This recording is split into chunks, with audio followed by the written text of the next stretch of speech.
দর্শক, অর্থ বাণিজ্যের পাশাপাশি আজ আমরা আলোচনা করব সিম কার্ডের পরিবর্তে ওয়াইফাই ব্যবহার করে মোবাইল নম্বরে ভয়েস কলের কার্যকারিতা নিয়ে। আমাদের সঙ্গে স্টুডিওতে আছেন তথ্য প্রযুক্তিবিদ আখতারুল আলম। জনাব আখতার, আপনাকে স্বাগত জানাচ্ছি। আপনাকে ধন্যবাদ। জনাব আখতার, আমরা একটু আলোচনায় চলে যাই।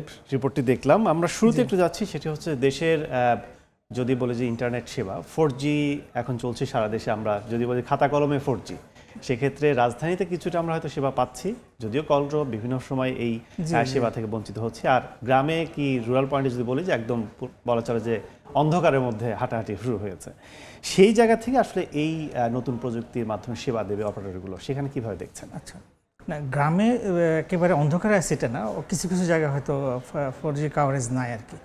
আর ভয়েস ওভার ওয়াইফাই যদি হয় সেক্ষেত্রে আসলে আরেকটু কাভারেজ হবে আর কি।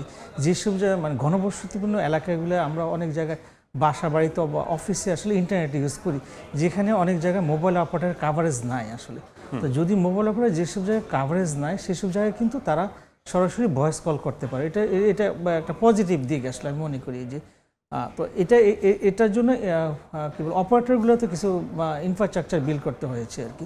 আর এই প্রযুক্তিটা আসলে নতুন না, আসলে এটা অনেক ডেভেলপ কান্ট্রি বা রেগুলার যে 4G অথবা 5G অলরেডি রোল আউট হয়ে গেছে, তারা কিন্তু ভয়েস ওভার ওয়াইফাই ইউজ করতেছে আসলে। সো আমাদের এখানে আরেকটা পার্ট ছিল যে ডাটা অফলোড করা ওয়াইফাইতে। এই প্রযুক্তিটা বাংলাদেশে খুব একটা সাকসেসফুল হয়নি বা এটা খুব একটা ইমপ্লিমেন্ট হয়নি। সো এই জায়গাগুলোতে ডেভেলপমেন্টের জায়গা আছে, যেসব জায়গায় অপারেটরগুলোর প্রপার কাভারেজ নাই আসলে। সো এই কাভারেজটা ইমপ্রুভ করা দরকার, যেখানে হয়তো আমাদের জনগণ কিছুটা হলে বেনিফিট পাবে আর কি। তো এখন সেক্ষেত্রে যদি বলি যে অপারেটররা, আমি যদি ফোনে কথা বলি, সিমে কার্ডে কথা বলি, সেখানে একটা ব্যয় হচ্ছে, মোবাইল অপারেটর টাকা পাচ্ছে, শর্করা একটা পার্সেন্ট পাচ্ছে। আবার যে নেট ইউজ করি সেখানে ব্রডব্যান্ডের মাধ্যমে বিভিন্নভাবে এখানে ব্যবসা হচ্ছে। কিন্তু এটার মাধ্যমে যদি চার্জই আমি না দিই, তাহলে সেক্ষেত্রে আসলে কোন উদ্দেশ্য কিংবা কিভাবে কতটা সহায়তা হবে? একটা পার্ট হলো কাভারেজ ডেটা থ্রুতে ভয়েস কলগুলোকে এনেবল করা। আসলে 4Gতে সবই হলো data base, IP base call. 4G 5Gতে আগে যেটা 3G বা 2Gতে ছিল CS call, circuit switch call বলতো আর কি। তো সেটা এখান থেকে অলরেডি লিমিট হয়ে গেছে।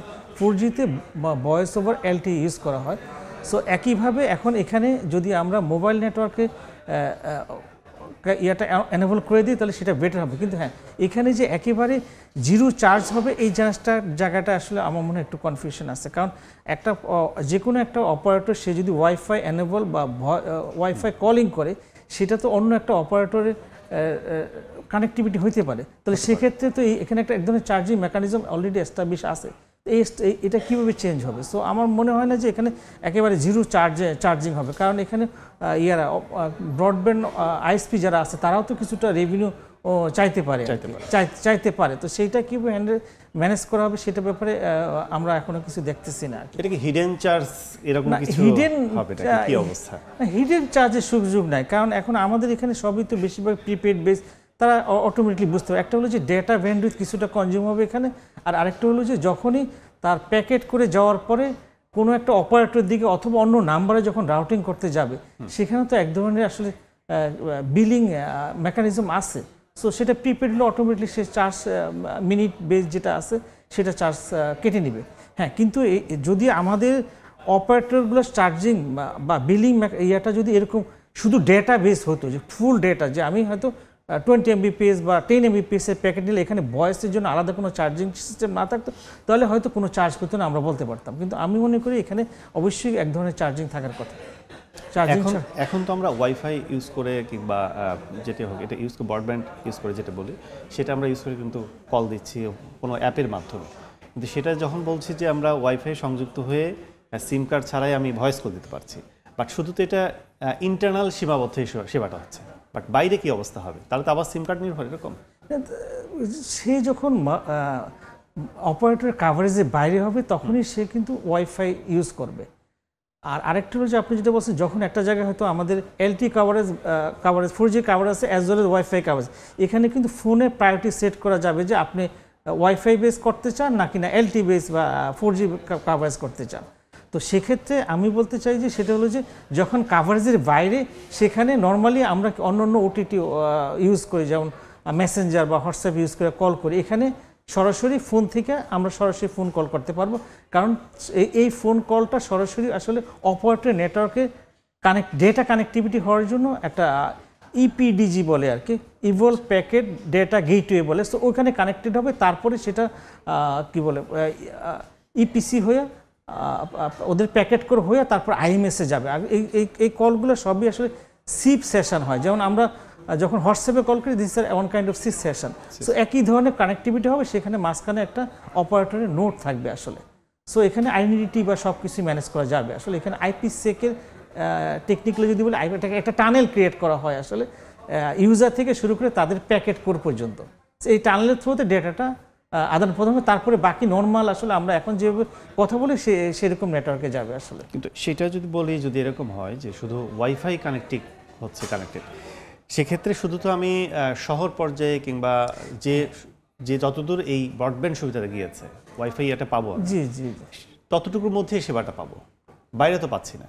তাহলে এটা রুট লেভেল পর্যন্ত এই সেবাটা ছড়িয়ে দেওয়ার সুযোগটা কতটুকু আছে? এটা একটা হতে পারে যে মোবাইল অপারেটর যদি মাস স্কেলে ওয়াইফাই নেটওয়ার্ক, কোনো কান্ট্রিতে কিন্তু এরকম অপশন আছে, তারা নিজেরাই আসলে ডেটা এবং ভয়েস অফলোড করার জন্য ওয়াইফাই নেটওয়ার্ক করে, সো ওদের কাভারেজটা বাড়ানো যায়। তা আমাদের এখানে তো আসলে ওরকম নেটওয়ার্ক নাই। হ্যাঁ, আমাদের আরবান এরিয়া অনেক ওয়াইফাই নেটওয়ার্ক আছে, সেখানে অফ, বাট গ্রামে গঞ্জে কিন্তু এখনও কিন্তু ফিক্সড ডেটা ব্রডব্যান্ড নিয়ে অনেকে কিন্তু বাজার বা অথবা যেখানে একটু কমিউনিটি গ্যাদারিং আছে ওইসব জায়গায় কিন্তু ওয়াইফাই ইউজ করে, সেখানেও কিন্তু কিছুটা বেনিফিট পাবে আমি মনে করি আর কি। কারণ আমাদের এখানে অনেক জায়গায় তো 4G কাভারেজ নাই, সেক্ষেত্রে আসলে এই ধরনের ওয়াইফাই নেটওয়ার্ক দিয়ে সে ভয়েস কল করতে পারবে। আরেকটা বিষয় যদি বলি, সেটা হচ্ছে যে সরকার পর্যায়ে যে সরকারের তো ইনকামের সোর্স থাকে বিভিন্ন সংস্থা, সেবা সংস্থার মাধ্যমে, সেক্ষেত্রে সরকার এখানে পার্টটা কীভাবে থাকবে, কিংবা সরকার এখান থেকে কোনো রাজস্ব পাওয়ার কোনো সুযোগ আছে এই সেবার মধ্য দিয়ে? রাজস্ব পাওয়ার কিংবা রাজস্ব বঞ্চিত হবে কিনা সরকার?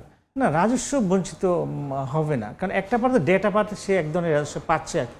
যখনই এটা সরাসরি কোনো একটা মোবাইলে যাচ্ছে, সেখানে তো যে মিনিট বা কল জেনারেট হচ্ছে, সেখানে তো এক ধরনের রেভিনিউ শেয়ারিং আছে আর কি।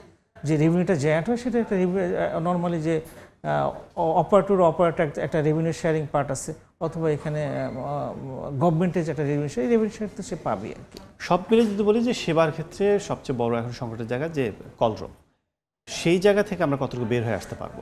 কিছুটা কল ড্রপ ইমপ্রুভ করবে, অ্যাজ ওয়েল আসলে আমাদের ওয়াইফাই নেটওয়ার্কের কোয়ালিটি যদি ভালো না হয়, বিশেষ করে ডিলে যদি লিটেন্সি বা ডিলে যদি বেশি হয়, সেক্ষেত্রে কিন্তু কোয়ালিটি খুব বেশি ইমপ্রুভ নাও করতে পারে।